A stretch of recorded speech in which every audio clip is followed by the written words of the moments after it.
Hi guys, Andy from Estella's Revenge, and I'm here today with part 1 of my August book haul. And I was going to wait and do this at the end of the month, but I found a sale today, and so the books that I'm hauling are piling up around my house, so I thought I would go ahead and show those to you. I apologize if there's background noise. I have my AC unit going today. It has been over 100 degrees every day in Texas for about a week now, and so 100 degrees Fahrenheit, 104, something like that, would be like 40 degrees Celsius for those of you who use that system. So yeah, it's hot, really hot outside as well as inside. So I can't not have it running. So I have this haul split into two parts. I have contemporary and nonfiction, and then I have a selection of classics. Surprise, surprise. So the first book that I'm hauling today is Summer at Tiffany by Marjorie Hart, and this is a memoir about she and a friend in 1945. They are going to the University of Iowa, and they go to New York in hopes of being shop girls for the summer, and they're turned away at the big retailers, but somehow they manage to land jobs at Tiffany's. So yeah, really excited about this book. I've actually had my eye on this memoir for a very long time, so I was excited today to find it for $1 in the bargain bin. Yay. I also have a review copy of The Panopticon by Jenny Fagan, and this is from Hogarth Press, and it is of interest to me because I first learned about the idea of the Panopticon when I was in graduate school taking a literary theory class. And so this is about a young girl who's 15. Her name is Anai Hendricks, and it starts off with her in the back of a police car headed to a juvenile detention center called the Panopticon. And it's my understanding that within the walls of the Panopticon, she sort of finds a new family with the other inmates. And so I've just finished Orange is the New Black on Netflix, and I suppose I need more prison fiction in my life. I don't know.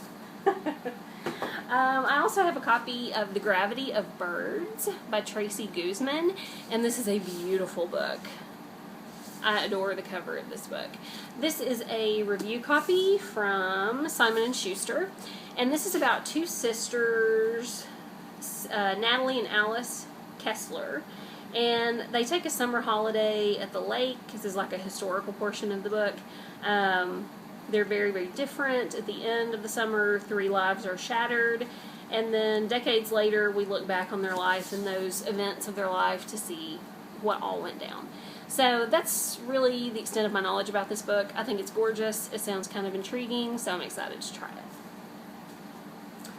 I also found Jamrach's Menagerie by Carol Birch on clearance at Half Price Books, and I've seen this book around a lot. I've seen quite a few good reviews of it.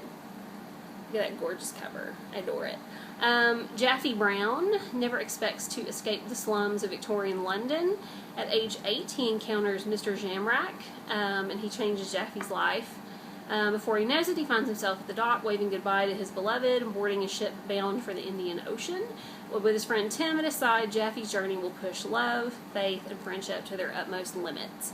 So, a little bit vague, but I couldn't turn it down. I've looked at this one on Goodreads quite a few times. I have seen it in person quite a few times. I've seen quite a few good reviews, so I was excited to find it on clearance. And the last of the clearance books, The Woman Who Walked Into Doors by Roddy Doyle. And I've had some Roddy Doyle on my stacks before for like a graduate class that I actually ended up not being able to take, and I think I got rid of most of the books. I've never read any of his work, but this is a little one. I've heard it, the name of it before.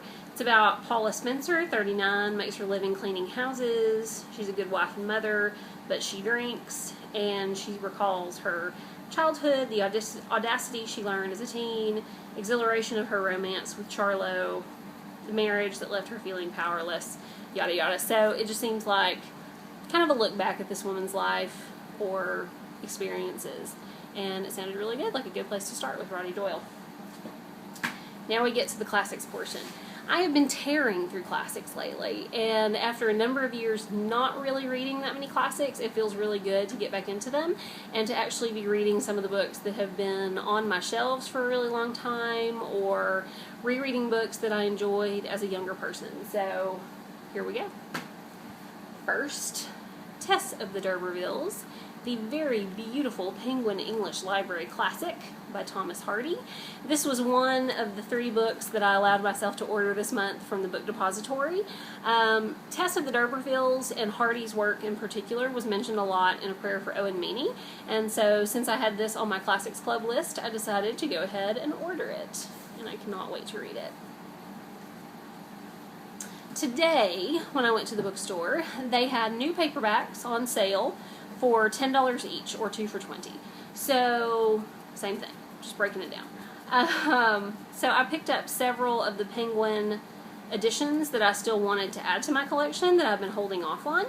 First among them, the Penguin Threads edition of Little Women by Louisa May Alcott, and it's just gorgeous, as all of the Penguin Threads books are.